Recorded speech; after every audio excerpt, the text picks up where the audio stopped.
What is up, you awesome kisters? It is CistReactZ, guys. Today we are reacting to Film Theory. The FNAF 2 movie will be nothing like the game. Hit the like button, subscribe to the Film Theorists, and comment down below.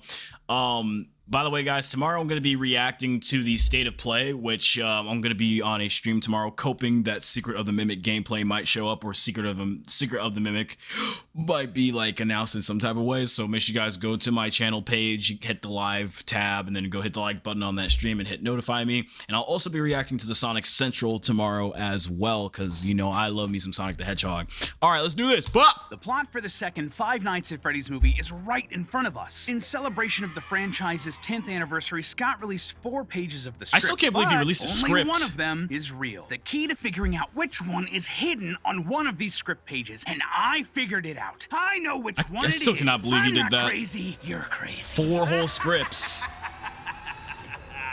Bro, why does Five Nights at Freddy's only drive the Game Theory team Welcome insane? To Film Theory, the show where it's my turn to count animatronic toes. Can you believe that we're almost coming up on the 1-year anniversary of the FNAF movie? It's surreal after we waited for any update on that movie for so long. And well, if you really want to feel old, right now is the 10-year anniversary of Five Nights at Freddy's as an entire franchise. A decade. I felt like that movie came out 2 years ago. Books, comics, and more game theories than should actually, they're graphic novels. And in celebration, FNAF creator Scott Cawthon has gone all out. There's been new announcements, new games, a new interactive novel, a new interview, and even a freaking crossover with Dead by Daylight. I'm so hyped for that, bro. Oh my god, I can't wait for Springtrap. Again, talking about one of Game Theory's favorite Freddy franchises on our Fazbear film channel for the second week in a row. Scott also released 4 individual pages from the script for Five Nights at Freddy's 2, the upcoming sequel. Love how to that the movie. logo's all red. There's a catch. Only one of these pages is real and is actually in the script. Only one of these pages is in the movie. Loyal theorists, this is a challenge. Scott looked at the community of overthinkers that he's gathered for FNAF and challenged us to figure out which one of these is actually real. And you know what, Scott? I'm not scared. I will personally take on your challenge, and I'll figure out which one of these pages is legit and which ones are just mimic. Now watch, because of this guy, Scott's gonna upload like 6 more pages and then say 3 of the... No, he'd probably upload like 12 pages and say 3 of these are real. Go find out which ones are real. Then we're gonna have to like do more of these searches. Knockoffs. And let me tell you, friends, after digging through them, comparing them to what we know about FNAF lore, and looking at these pages through the lens of the rules and etiquette of screenplays, I did it. I know which one of them is real, and it tells us so much about where the FNAF movie franchise is going. The FNAF script has been found? This one page, I believe we can map out not only the plot of FNAF 2, but also FNAF 3. Get your animatronic suits ready, friends, as we take a bite out of these pages. Bro's a year ahead. It's been about a year since the original FNAF movie hit theaters, and we all did the Leo DiCaprio pointing meme when Matt popped up. Let's do a recap so we're all on the same page of where things ended up. I think I did the noise Five Nights at Freddy's follows Mike Schmidt, a young man struggling to take care of his younger sister Abby and keep down a steady job. His parents aren't around anymore, and he has nightmares about his brother Garrett, who was kidnapped and killed when Mike was just a child. Mike gets a job as a night security guard at a local Chuck E. Cheese ripoff called Freddy Fazbear's that's been shut down for years. Chuck E. Cheese ripoff. At this point, even though Chuck E. Cheese came first, it's still ripping off FNAF. A police officer named Vanessa and realizes that the pizzeria's animatronic mascots are haunted by the ghosts of those missing kids, and they want Abby to join them as a ghost in the restaurant. Oh, and also the man who gave Mike this job in the first place? William Look at how Afton, unserious he is. The founder of the pizzeria and creator of the animatronics, He was a murderer. He also murdered the kids and Mike's brother. Mike, Abby, and Vanessa team up, free the ghost kids from Afton's control, and Afton is killed by a malfunctioning animatronic spring-lock suit. But he warns that I always come back. And it's always so hard to watch that scene. So what are the new bro, like all that sharp metal going into his stomach? Ouch. We're dealing with. Let's go over so them hard. one by one. The first page has Abby talking with a new animatronic called Toy Chica. The toy animatronics are improved versions of the characters from the original FNAF. I cannot wait to see what the toys look like in movie form. They were much more advanced than the original animatronics, with a facial recognition system and child protection software programmed into them that would protect kids from anyone the animatronics deemed dangerous. Back to the page as Toy Chica and Abby Abby are talking, Vanessa is being held in the pizzeria's storage room, forced to give out some sort of code. Toy Chica then relays that cheat to code Abby, by the who looks is of it. typing it into a computer. Abby puts in the code, Toy Chica's eyes light up, and excitedly she says, "You did it, Abby! We are free!" If I were a betting man, this page is showing Abby being tricked by the animatronics into freeing them from that some definitely form of their sounds child real. protection software, so they can move around and hurt anyone they'd like, even if they're not deemed a predator or dangerous. The second page, however, is completely different. Here we are introduced to General Everly and Captain Nelson. I still think the military version is real. You wouldn't expect the military version to be real. In some sort of conference room about a robotics project. Here, General Everly vents his frustration that the government funded Fazbear Entertainment, completely dumbfounded that they would get in bed with a pizza place. When it's pointed out that Fazbear Entertainment is way ahead on animatronic tech, Everly lashes out that this sort of technology shouldn't be tested on kids' entertainment, and that what Fazbear gave them wasn't animatronic tech, but instead observable effects of unobservable energy exchanges. The third page starts with a conversation between Abby and Mike about a book where a boy But gets like, why do I feel like the military one is like just more of a realistic approach for Five Nights at Freddy's? Like, the US government in real life would be like, whoa, these robots are way ahead. We should have them holding guns and missiles and shit. Like, I can see that one, bro. That one's gonna be the real one, and it's gonna be pissing everybody off, but in a good way, like. Swear. Sick with a very contagious disease called Definitely gonna scarlet happen. fever. The boy has plushies that he loves dearly, but they have to be burned because the scarlet fever has likely attached to the plushies, making them very dangerous. Apparently, Mike and Abby are dealing with some weird plushies themselves, and Mike realizes that Abby is saying that these plushies are dangerous too. Just like the book, they should be Plushies burned. take Later, Manhattan? He calls up Vanessa and tells her to suit up in dark clothing because they have a job to do. Finally, the fourth page sees an unnamed man with two kids, Darren and Gemma, as they enter an abandoned Freddy's pizzeria. Here, the man turns But for on Five Nights a at Freddy's, carousel this and one's leads definitely gonna be the kids real to script. I center remember of this the one. carousel, where there's a hidden staircase descending into the darkness below. Yeah. The three of them then descend into it, their fates unknown. So, which one is real? Well, all The of them Darren have one. interesting ideas More and than bits likely. that hint at them being real. Sounds like the but beginning of the some are movie. less realistic than others. To start, let's tackle the one I think is least likely to be the real page, the second page. This is the one where a group of army officers are talking about the See, animatronic everyone tech thinks that it's not Fazbear gonna be that Entertainment is one, but next thing you know, it developing. Now, there is, are and then a we're lot just of so fun little secrets confused. hidden on this page. The general calls Fazbear Entertainment a circus, for instance. A circus as in it's a joke. This is a nice Damn. reference to one of the current talking points in the FNAF fan community, speculating about its origins as Fazbear's Fazbear's Traveling Traveling Circus in the Circus. 1970s. Is But this an edit? despite that,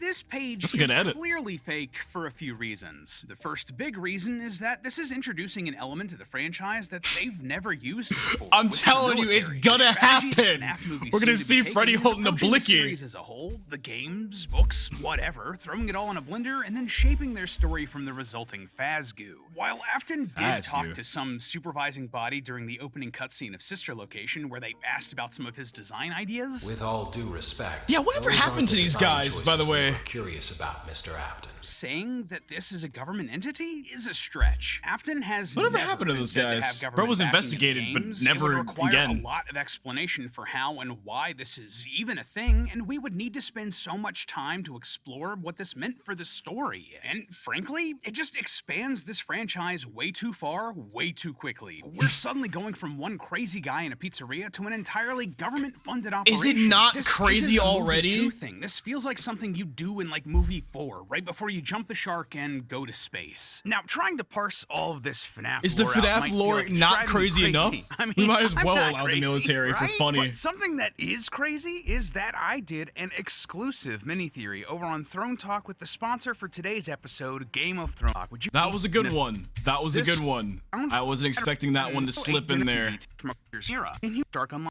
And There's a lot of Game of Thrones legends. Michelle, go check that out. Importantly, If y'all like that let's hop game. back into the mystery of the FNAF movie pages. But more importantly, this interaction happens on page 18, which means it takes place at 18. a weird point in the movie. But to understand why, we first have to talk about movie structure. See, a movie is generally broken down into 5 parts: the cold open, acts 1 Cold through 3, open. and then the resolution. It starts with the cold open, which immediately drops you into the world and acts as a hook to to get you engaged with the story. In FNAF 1, this is the security guard at the start of the film getting hunted by the animatronics. Then there's Act 1, where the main characters are introduced and the conflict of the story is discovered. In FNAF, we see this with Mike losing his job and needing to take the gig at Freddy's so he can take care of Abby. Screenwriters are taught that, as a general rule of thumb, one page of a script is equal to about 1 minute of screen time. To be clear, this isn't written in stone. A lot of scripts are much longer than the movie's final runtime, and a lot of long movies are made from super short scripts. Where game theory just knows everything, idea bro. Is like the pirate code. It is all the studies. Called guidelines than actual rules. It mostly applies, enough that we can use it here. So, following this rule, at page 18, that means that this scene with the military would be happening somewhere like 15 or 20 minutes into the movie, making it a scene smack dab in the middle of Act 1. That makes no sense, considering everything else Nothing in FNAF makes sense. Needs to do. Nothing. It needs to tell us what Mike, Abby, and Vanessa have been up Nothing to, is show real. us their new dynamic, introduce us to the new conflict. It has a lot of heavy lifting it needs to do, so cutting away to the military drama here makes zero Would be narrative sense, hilarious. so we can safely eliminate this page. The I act can't wait to structure see also the lets people us who are eliminate pissed when that's another actually the page. script. The first one, where Vanessa is being forced to give Toy Chica a code and Abby is typing that code into a computer. Now, the concept of this scene, Vanessa being tortured to give up valuable information and Abby being tricked into using it to free the toy animatronics, that could absolutely be in a movie like this. It's in character and the conflict makes sense. However, the placement of the scene makes no sense. This page is labeled as page 25, meaning that it would be roughly 23 to 28 minutes into the movie. That would place it either at the middle or end of Act 1.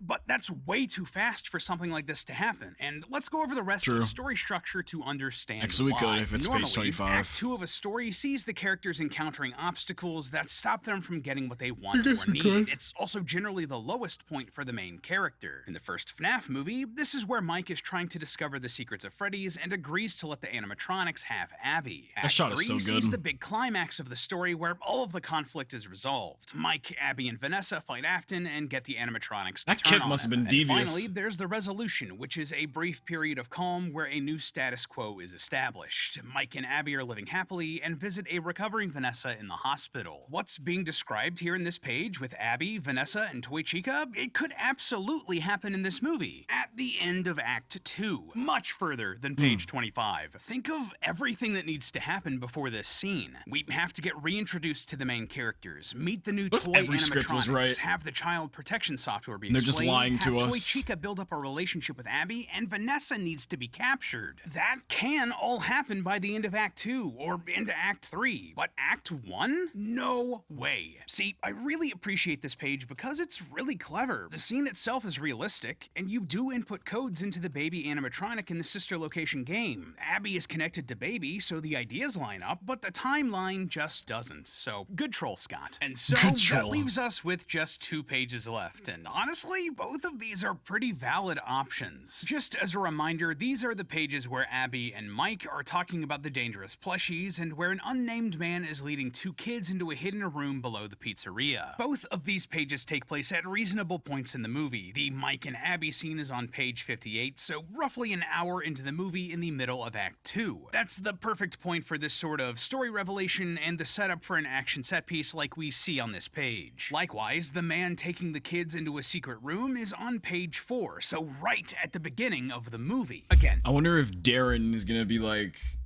the assistant for Afton or something. But then again, I just completely forgot what Darren's was.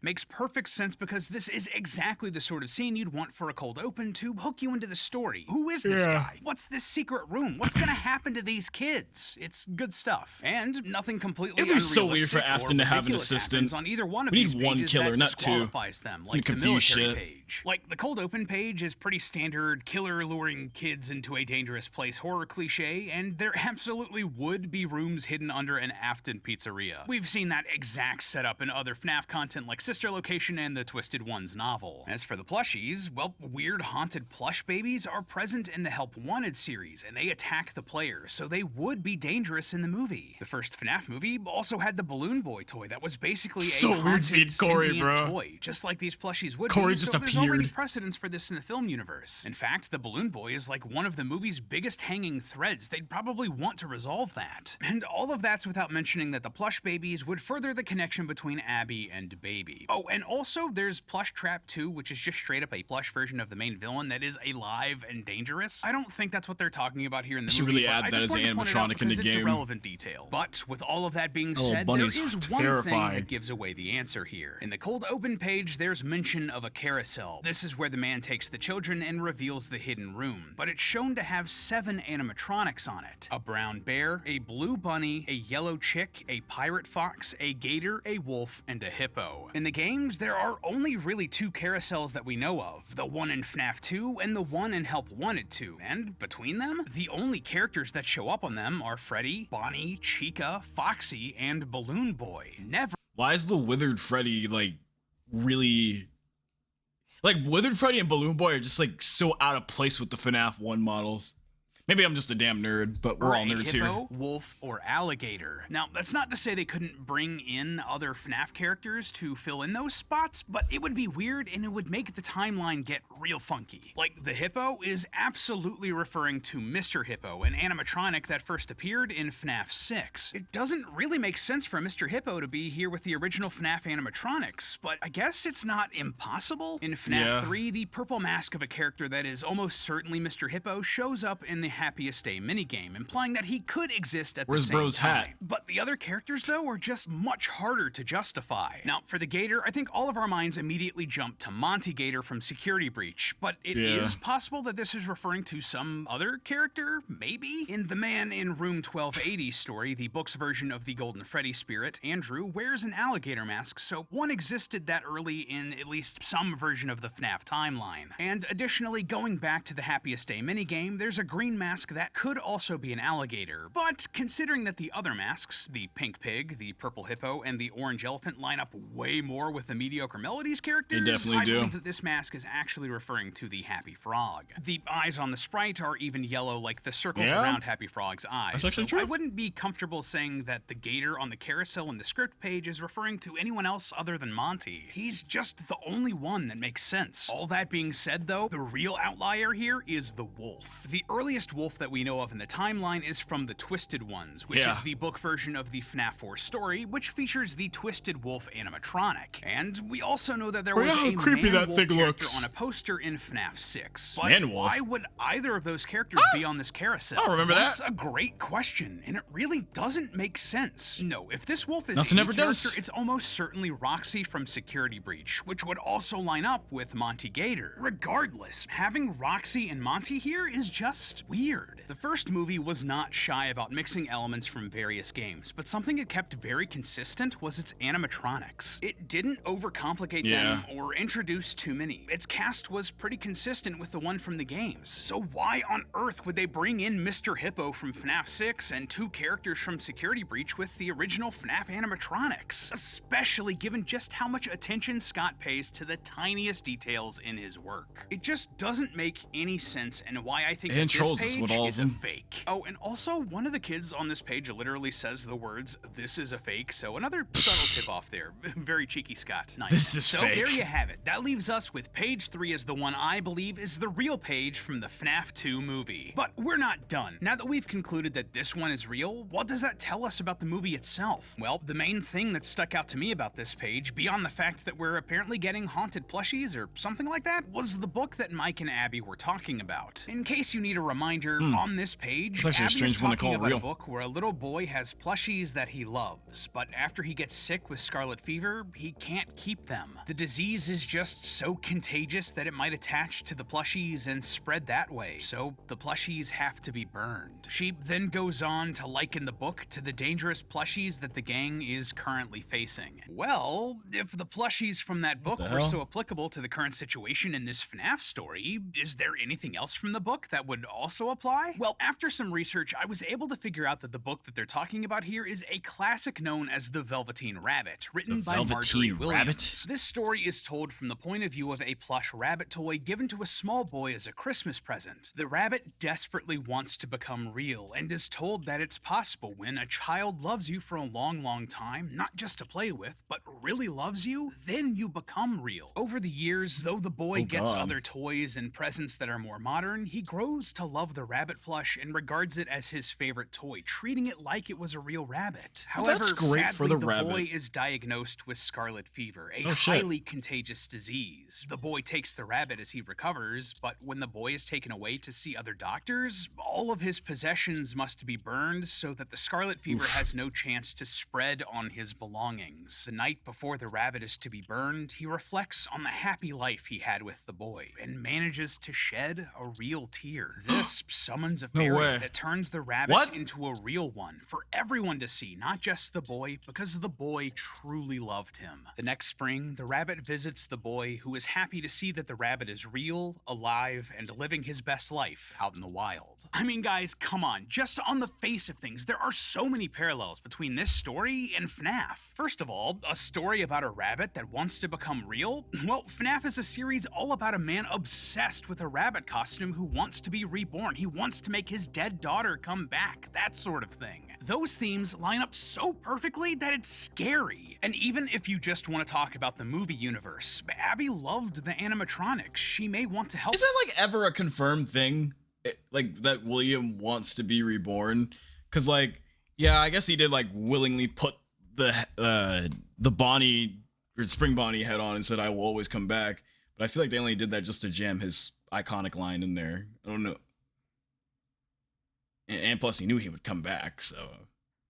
I don't know. Them become real by helping them find peace and move on to the afterlife. A darker interpretation could even focus on Mike. He looks happy We're too. pretty sure that his brother Garrett, maybe that's what who he was wants. killed by Afton in the previous He is movie, crazy, is going to so. come back in this movie as the puppet. Perhaps Mike will have a similar moment here like the boy and the stuffed rabbit, except in reverse. He may see the toy that resembles his real brother and be sad that it's trapped and try to work to free Garrett. But the biggest thing here is the use of fire in the Velvetine Rabbit. A parallel for the dangerous and contagious scarlet fever from the book in the FNAF universe may be Remnant. And one of the ways that the game says that you can destroy Remnant is through the use of fire, just like how the rabbit is set to be burned to get rid of any traces of scarlet fever. That may very well be the key to defeating the big bad of this movie and freeing whatever spirits are trapped in the pizzeria. If that's the case, that also tells us that the FNAF movie sequel is going to be incorporating elements of both the games FNAF 2 and FNAF 3, combining elements of both into one story. See, FNAF 3 is not exactly the sort of game that is easily adapted into an exciting film. It's just two characters alone in a building. But at the end of that story, Mike burns down the pizzeria to defeat Afton. That could be moved to the FNAF movie sequel, with Mike and Vanessa burning down Freddy's to release the spirits and destroy any remnant inside. It also opens the door for the series to immediately move on to a bigger adaptation of Sister Location as a way to finish off the movie series, all while mixing in elements of FNAF 4's dream sequences as backstory, maybe for Garrett. Honestly, after sitting here and just thinking about it, that arc makes so much sense. And after spending just way too much time trying to figure out which one of these pages is real, I just can't imagine a better path forward for these movies. But then again, Scott always manages to completely pull the rug out from under us, revealing a new trapdoor and deeper levels to the story than we could ever imagine. That scared the fuck out of me. I was like, I was just about to say like, oh my god, Scott just sitting there just staring is just weird, and then the fucking smile started. And so maybe we'll never escape. But hey, that's just a theory. 99%. A film theory. And cut. And if you that was a good outro. What did that meme just say? I was like reading it, but then I looked down here and started laughing. 99% of the FNAF timeline of the Ghostbusters was real. Adios. The fuck? All right, if you guys want me to watch more film theory FNAFs or just film theories in general, make sure you guys hit the like button, comment down below, subscribe for more to become a Kister today. Let me know what you guys think might be the real Five Nights at Freddy's movie script. I'm kind of thinking it's the one with Darren. Like, it just kind of just sounds like something that would just happen at the beginning of the movie, like a guy just taking children down somewhere and those kids are never seen again. That just sounds like the start of a FNAF movie for me. But that Scarlet one does sound pretty interesting. I do low-key want it to be the military one, just for funnies, but I don't know. Anyway, I'll see y'all later. Peace out.